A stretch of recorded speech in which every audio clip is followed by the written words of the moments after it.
warahmatullahi wabarakatuh. Halo semuanya, kami dari kelompok 1 Program Studi Pendidikan Masyarakat Universitas Negeri Jakarta 2021 akan menjelaskan beberapa paparan materi mengenai protokol kesehatan, mengenai era new normal dan vaksin COVID-19. Oke, baik teman-teman semua, jadi ada beberapa paparan materi mengenai protokol kesehatan. Ya, salah satunya adalah memakai masker yang baik dan benar. Selanjutnya adalah mencuci tangan dengan baik dan benar, jaga jarak terhadap orang-orang yang ada di sekeliling kita. Saya akan memberikan contoh cara pemakaian masker yang salah. Yang pertama, masker melorot di bawah hidung dan hanya melindungi bagian mulut saja. Lalu ada yang kedua, masker di bawah hidung dan di bawah mulut. Yang ketiga, ada masker terlalu longgar untuk digunakan. Oke, dia teman-teman adalah contoh memakai masker yang tidak baik dan benar. Oke, jangan ditiru ya teman-teman, karena ini sangat penting untuk kesehatan kalian supaya tidak menularkan virus baik yang membahayakan diri sendiri maupun membahayakan orang lain. Selanjutnya, kita akan lihat bagaimana sih cara memakai masker yang benar, akan ditayangkan di berikutnya. Nah, ini dia teman-teman cara memakai masker dengan baik dan benar. Apalagi jika berada di luar ruangan seperti kendaraan umum dan sebagainya. Sebaiknya kita memakai double masker. Yang pertama, kita memakai masker medis yang terdapat kawat. Nah, kawat itu diletakkan di atas, bukan di bawah ya teman-teman. Tujuannya supaya bisa menjepit daerah hidung, karena nanti pada saat maskernya dipakai, benar-benar menutupi hidung sampai ke dagu dengan sempurna. Lalu kemudian kita pakai masker kainnya untuk lebih efektif lagi. Karena berdasarkan penelitian, masker medis dan juga masker kain ini bisa sampai 85% untuk melindungi diri kita. Pastikan bahwa masker medis ada di bagian dalam dan masker kain ada di bagian luar. Jangan sampai terbalik ya teman-teman.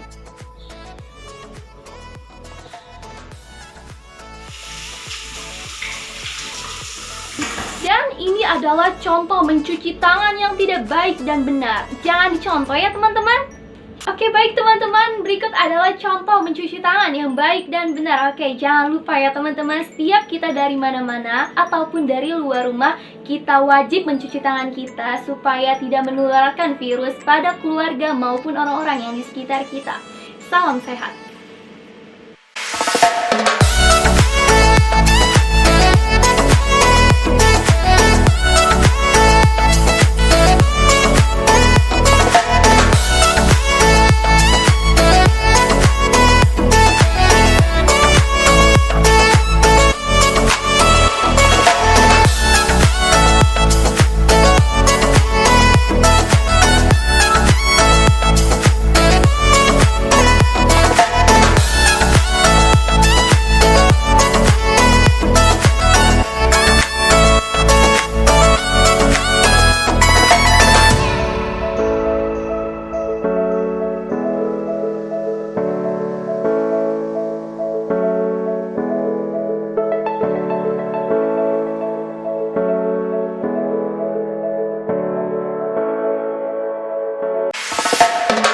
Seperti itulah cara cuci tangan yang benar. Ingat ya, jangan asal cuci tangan karena kuman masih menempel walau tak terlihat. Baik teman-teman, ini yang terakhir adalah menjaga jarak. Bagaimana kita melindungi diri sendiri kita maupun melindungi orang-orang yang kita sayangi. Dengan menjaga jarak kita akan menurunkan stimulasi kenaikan dari COVID-19.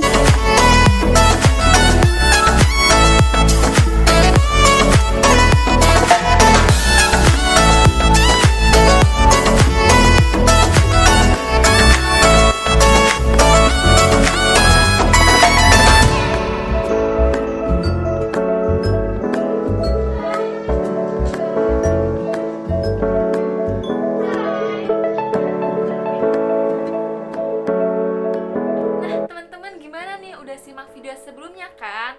Nah, biasanya waktu kita bertemu orang suka berjabat tangan, namun di masa pandemi sekarang ini berjabat tangannya dialihkan nih teman-teman. Jadi salaman dari jarak jauh.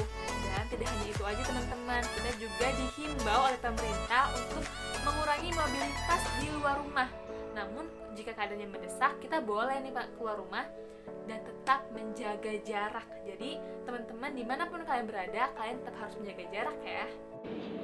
Oke, baik teman-teman, protokol kesehatan adalah aturan dan ketentuan yang perlu diikuti oleh segala pihak agar dapat beraktivitas secara aman pada saat pandemi COVID-19 ini. Protokol kesehatan dibentuk dengan tujuan agar masyarakat tetap dapat beraktivitas secara aman dan tidak membahayakan keamanan dan kesehatan bagi diri sendiri maupun orang lain. Jika masyarakat dapat mengikuti segala aturan yang tertera di dalam protokol kesehatan, maka penularan COVID-19 dapat diminimalisir segera mungkin. Protokol kesehatan terdiri dari beberapa macam, seperti pencegahan maupun pengendalian.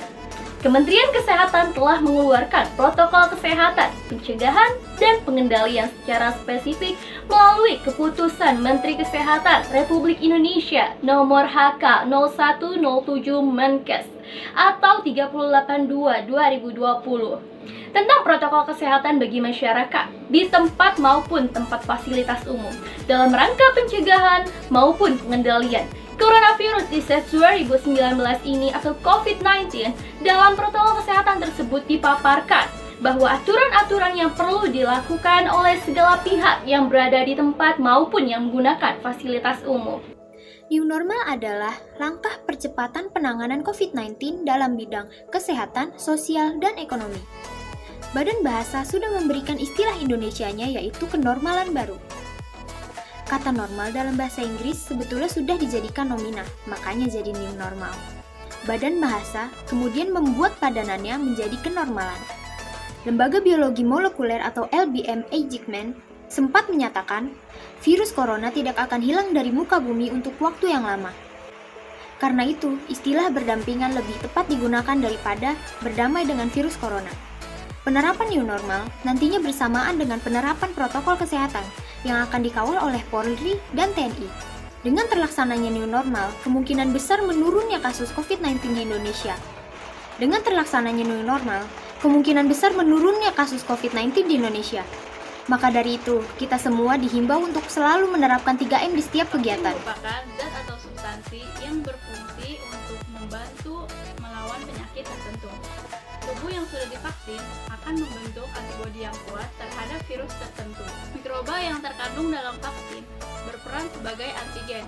Zat ini akan merangsang suatu imun tubuh agar menghasilkan antigen yang bisa melawan suatu penyakit. Pemberian vaksin disebut vaksinasi, yang merupakan salah satu bentuk dari imunisasi. Vaksinasi ini adalah metode paling efektif untuk mencegah penyakit menular. Jadi untuk teman-teman jangan lupa vaksin ya. Saya akan menjelaskan jenis-jenis vaksin COVID-19 yang digunakan di Indonesia. Yang pertama, vaksin COVID-19 dari Sinovac. Vaksin COVID-19 dari perusahaan Cina ini merupakan yang paling pertama tersedia di Indonesia. Vaksin COVID-19 Sinovac dikembangkan dari inaktivitas virus dan diberikan melalui intramuskular. Setiap orang mendapatkan 2 dosis vaksin COVID-19 masing-masing 0,5 mili dan tiap dosis diberikan dengan interval 28 hari. Vaksin COVID-19 Sinovac diberikan dalam berbagai program vaksinasi pertama yang digulirkan pemerintah. Vaksin COVID-19 Sinovac ini juga dinyatakan aman untuk anak-anak khususnya usia 12 sampai 18 tahun. Yang kedua, ada vaksin COVID-19 AstraZeneca. Vaksin COVID-19 AstraZeneca ini memiliki platform berupa viral vector non-replicating dan diberikan dalam 2 dosis. Vaksin COVID-19 AstraZeneca diberikan dalam interval yang paling jauh dibandingkan vaksin lainnya, yaitu di Indonesia hingga 12 minggu. Vaksin COVID-19 AstraZeneca telah mendapatkan IWA dari Badan Pengawas Obat dan Makanan BPOM pada 22 Februari 2021. Selain itu, vaksin COVID-19 AstraZeneca ini juga diklaim ampuh melawan virus corona varian Delta dan Kappa. Itulah jenis-jenis vaksin COVID-19 yang digunakan di Indonesia, serta jangan takut untuk mendapatkan suntikan vaksin karena aman. Ayo Teman-teman, Semua Untuk Vaksin. vaksin ampuh, Protokol tetap patuh. serta semakin terjaga kekebalan imun tubuh. Oke, baik teman-teman semua, sekian dan terima kasih pemaparan materi dari kelompok kami. Semoga dapat bermanfaat apa yang dapat kita sampaikan, dan jaga kesehatan ya teman-teman, serta jangan lupa patuhi protokol kesehatan. Dan yang terakhir adalah jangan lupa vaksin untuk menurunkan COVID-19, serta kita kembali ke kehidupan new normal. Bye! Assalamualaikum warahmatullahi wabarakatuh.